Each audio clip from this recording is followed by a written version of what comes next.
ধরা যাক সূর্যের কেন্দ্রে যে গ্যাসগুলো আছে তাদের গড় আণবিক ভর হচ্ছে 2। গড় আণবিক ভর মানে কি? এম।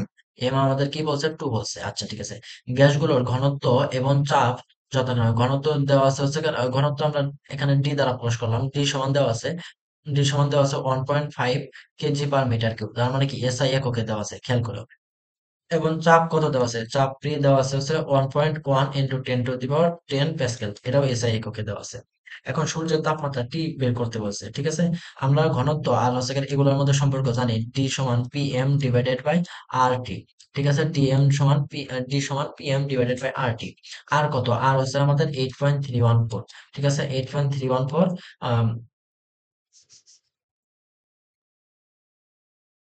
জুল পার মোল পার কেলভিন। জুল পার মোল পার কেলভিন, ভুলেই গেছিলাম এককটা।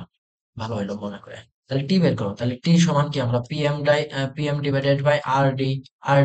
তাহলে পিএম কত? পিএম হচ্ছে আমাদের, তাহলে পি কত আমাদের? 1.1 into 10 to the power 10, 10 to the power 10। M কত? এম হচ্ছে আমাদের 2। এখন খেয়াল করো, এইখানে আমাদের ভরের কিন্তু কেজি বা গ্রাম এরকম কোনো কিছু বলে নাই। সাধারণভাবে কিন্তু আমাদের ভর কিন্তু 2 গ্রাম বলা হয়। সব জায়গায় কিন্তু ভর ব্যবহার করা হয় 2, সরি, গ্রাম এককে। আমরা একটু দেখি, যদি না মিলে আমরা কেজি ব্যবহার করবো। আর হচ্ছে 8.314 ইন্টু ডি হচ্ছে কত? 1.5। ঠিক আছে, কেজি মিটার কিউব, এটার একক ঠিক আছে। তাহলে আমাদের যদি আমরা একটু বের করি, তাহলে 1.1 into 2 into 10 divided by 8.314 into 1.5।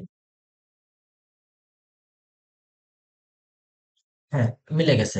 তার মানে কি এটা ভরটা আমাদের কেজিতে দেওয়া আছে, গ্রামে না, এটা কেজিতেই দেওয়া আছে, বুঝতে পারছো? কেজিতে দেওয়া আছে।